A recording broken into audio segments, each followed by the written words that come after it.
अवधूत चिंतन श्री गुरुदेव दत्त श्री स्वामी समर्थ। तुम्हा सर्वांचं आपल्या स्वामी शक्ती या चॅनलमध्ये मनापासून स्वागत आहे। स्वामी तुम्हा सर्वांच्या सर्व चांगल्या इच्छा पूर्ण करोत एवढीच स्वामींच्या चरणी प्रार्थना करते आणि आपल्या आजच्या या नवीन आणि सुंदर व्हिडिओला पुन्हा एकदा नव्याने सुरुवात करते। फक्त उद्या 22 फेब्रुवारी गुरुवार बघा, अत्यंत महत्त्वाचा आणि विशेष दिवस, कारण उद्या आहे गुरुपुष्यामृत योग। खरं तर उद्या गुरुवारीच पुष्य नक्षत्र येत आहे आणि ज्याही गुरुवारी पुष्य नक्षत्र असतं किंवा ज्याही पुष्य नक्षत्रावरती गुरुवार असतो तर तो जो योग किंवा तो जो दिवस आहे तो आपण गुरुपुष्यामृत योग म्हणून साजरा करत असतो। बघा, हा योग अत्यंत महत्त्वाचा आणि विशेष मानला जातो। खरं तर या योगाला अमृत योग असं देखील म्हटलं जातं। गुरुपुष्यामृत योगाच्या दिवशी नवीन गोष्टी खरेदी करण्याला, शुभ कामांची सुरुवात करण्याला विशेष महत्त्व असतं। उद्याच्या दिवशी तुम्हाला कुठलीही वास्तू खरेदी करायची असेल, जागा खरेदी करायची असेल, सोनं चांदी काही खरेदी करायचं असेल तर त्यासाठी हा दिवस उत्तम मानला जातो। खरं तर उद्या करावायचे बरेचसे उपाय हे तुम्हाला मागच्या काही व्हिडिओमध्ये मी सांगितलेले आहेत, मात्र आत्ताच्या या व्हिडिओमध्ये मी तुम्हाला उद्या असणाऱ्या गुरुपुष्यामृत योगाचा एक अत्यंत महत्त्वाचा आणि प्रभावी उपाय सांगणार आहे। बघा, उद्याच्या दिवशी या एका झाडाचं पान तुम्हाला तुमच्या घरामध्ये आणायचं आहे। जर उद्या गुरुपुष्यामृत योगावरती या झाडाचं पान तुम्ही घरात आणलं, त्याची स्थापना जर तुम्ही घरामध्ये केली तर लक्षात घ्या, तुमच्या घरात असलेलं जे दारिद्र्य आहे ते दारिद्र्य समाप्त होईल, घरामध्ये असलेली गरिबी कुठेतरी कमी होईल, घरामध्ये असलेली बाधा, इडापिडा, वाईट शक्ती, ह्या सगळ्या वाईट शक्तींचा नाश होईल आणि तुमच्या घरामध्ये बरकत येईल। कर्ज खूप झालेलं असेल तर त्या कर्जातून तुम्हाला मुक्तता मिळेल। घरामध्ये जर कुठल्याही प्रकारचे वादविवाद असतील तर ते वादविवाद संपून घरामध्ये एकोपा येईल। हे एक पान घरात आणल्याने तुमच्या घराची, तुमच्या पतीची, तुमच्या मुलांची भरभरून प्रगती होईल। प्रत्येक गोष्टीत तुम्हाला यशाची प्राप्ती होईल। बघा, खरं तर गुरुपुष्यामृत योग जो आहे तो माता लक्ष्मीची सेवा करण्यासाठी, भगवान श्रीहरी विष्णूंची कृपा प्राप्त करून घेण्यासाठी आणि आपलं गुरुबळ जे आहे ते मजबूत करण्यासाठी हा दिवस अत्यंत महत्त्वाचा मानला जातो। आता कुठल्या झाडाचं पान आणायचं आहे, नक्की काय उपाय आहे, हे सगळं काही पुढे मी तुम्हाला सांगणार आहे। फक्त त्यासाठी आपला आजचा हा व्हिडिओ स्किप न करता शेवटपर्यंत बघा आणि जे कोणी आपल्या चॅनलवरती नवीन असतील त्यांनी लगेचच आपल्या चॅनलला सबस्क्राईब करा, कारण तुम्ही आपला चॅनल सबस्क्राईब केल्यामुळे मी पुढचे जे काही व्हिडिओ बनवेन ते सर्वात आधी तुम्हा सर्वांपर्यंत पोहोचतील। बघा, उद्याच्या दिवशी सकाळी म्हणजे सकाळी 9च्या आतमध्ये, कमीत कमी 10च्या आतमध्ये आपल्याला हा उपाय किंवा ही सेवा करायची आहे।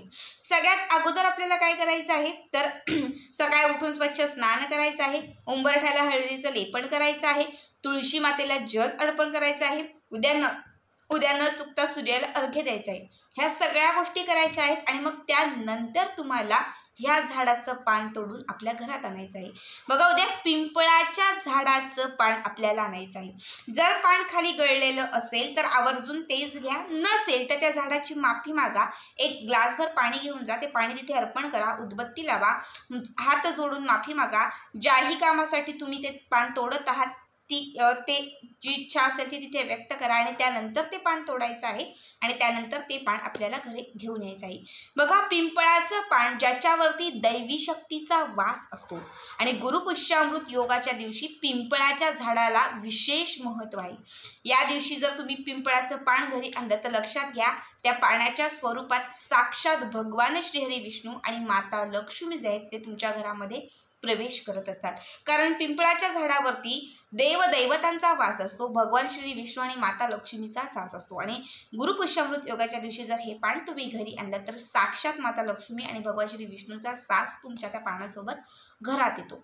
हे पान आपल्याला घरी आणायचं आहे। आणल्यानंतर एका ताम्हणामध्ये ते ठेवून द्यायचं आहे। छोटं ताम्हण, प्लेट घेतलं, जे काही असेल ते घ्या, त्याच्यावरती पान ठेवायचंय, थोडं पाणी घालायचंय, दूध घालायचंय, गंगाजल घालायचं आणि हे पान स्वच्छ धुवून अभिषेक घालून घ्यायचा आहे। यानंतर काय करायचं तर तुम्हाला हे पान दुसऱ्या प्लेटमध्ये ठेवून द्यायचंय। एक दुसरी प्लेट घ्या, त्याच्यामध्ये तांदूळ ठेवायचे आहेत, म्हणजे अक्षदा ठेवायच्या आहेत आणि अक्षदांच्या वरती हे पान ठेवून द्यायचं आहे।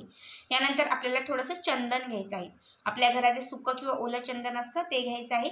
चंदनामध्ये थोडंसं, आता सुकं असेल तर पाणी घाला, ओलं असेल तर पाणी घालण्याची गरज नाही। सुकं असेल तर थोडं पाणी घाला आणि त्याची पेस्ट तयार करा आणि संपूर्ण पानाला तुम्हाला हे चंदन लावून घ्यायचं आहे। वरून आणि मागून दोनही बाजूनी पूर्ण चंदन लावून घ्यायचं आहे या पानाला। त्यानंतर हे पान तुम्हाला त्या तांदळाच्या वरती म्हणजे प्लेटमध्ये जे तांदूळ घेतलेले आहेत त्याच्यावरती हे पान ठेवून द्यायचं आहे। ठीक आहे, यानंतर या पानाच्या वरती तुम्हाला थोडेसे पुन्हा तांदूळ ठेवायचे आहेत. त्यानंतर तुम्हाला 11 अख्खे धने ठेवून द्यायचे आहेत. यानंतर तुम्हाला एक चिमूटभर बडीशोप, ज्याला आपण राजने असं म्हणतो, पण ती भाजलेली नसावी, कच्ची जी बडीशोप असते ना, ही बडीशोप अर्धा चमचा किंवा एक चिमूटभर बडीशोप तुम्हाला त्याच्यावरती ठेवून द्यायचं आहे. हे सगळं काय ठेवून झालं की त्यानंतर काय करायचं, एक अगरबत्ती प्रज्वलित करायची, ती त्या पानाला ओवाळायची. समोर लावलेला जो दिवा आहे तो ओवाळायचा, थोडासा कापूर जळायचा, त्याचा जो धूर होईल हा धूर तुम्हाला त्या पानाला अर्पण करायचा आहे. हे सगळं काही करून झालं की त्यानंतर काय करायचं, एक छोटीशी वाटी घ्यायची आणि एका छोट्याशा वाटीत हळद घ्यायची आणि दुसऱ्या एका छोट्याशा वाटीत कुंकू घ्यायचं. एका वाटीत हळद आणि एका वाटीमध्ये कुंकू घ्यायचं. ठीक आहे. आता या 3 बोटांनी तुम्हाला सगळ्यात अगोदर कुंकू घ्यायचं आहे. सगळ्यात अगोदर या 3 बोटांमध्ये थोडंसं कुंकू घ्यायचं आणि ते कुंकू तुम्हाला त्या पिंपळाच्या पानावरती अर्पण करायचं आहे. अर्पण करत असताना संपूर्ण श्री सूक्तमाचं पठण करायचं आहे. ठीक आहे.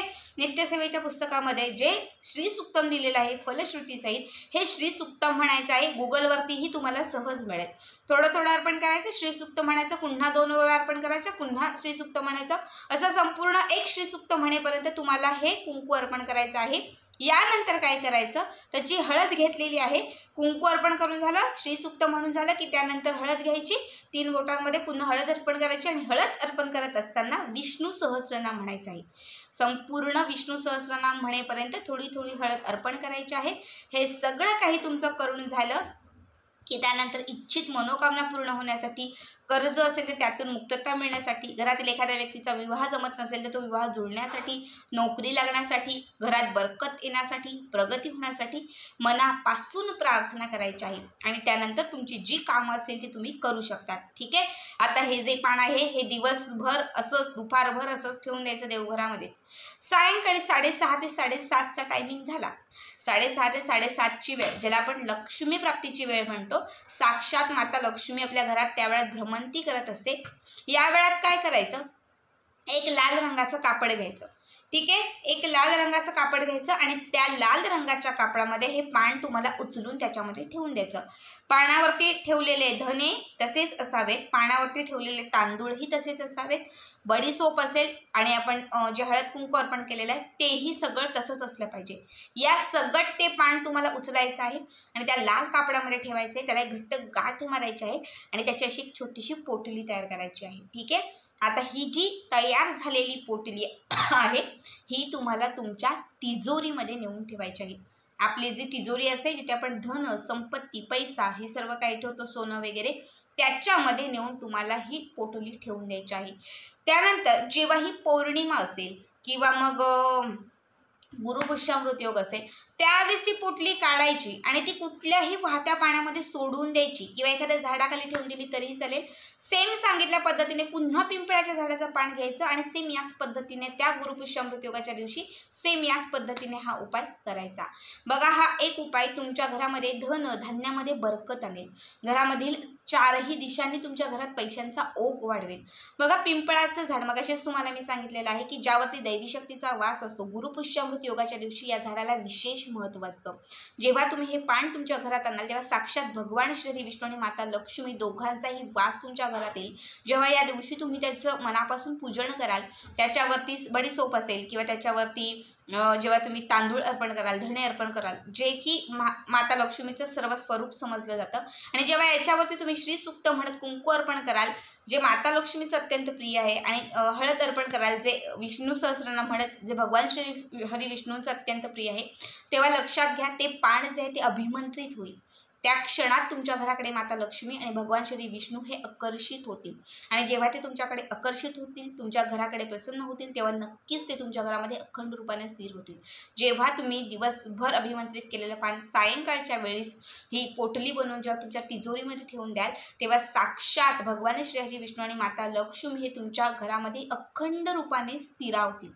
तुमच्या घरामध्ये कायम त्यांचा वास असेल, ज्यामुळे घरामध्ये सतत आणि सतत धन, धान्य, प्रसन्नता, ऐश्वर हे सगळं काही प्राप्त होत जाईल आणि घरामध्ये असलेलं जे दारिद्र्य आहे, जी गरिबी आहे ती कुठेतरी कमी कमी होत जाईल. अत्यंत साधा आणि सोपा उपाय आहे बघा, उद्याच्या दिवशी करावायचा हा विशेष महत्त्वाचा उपाय आहे.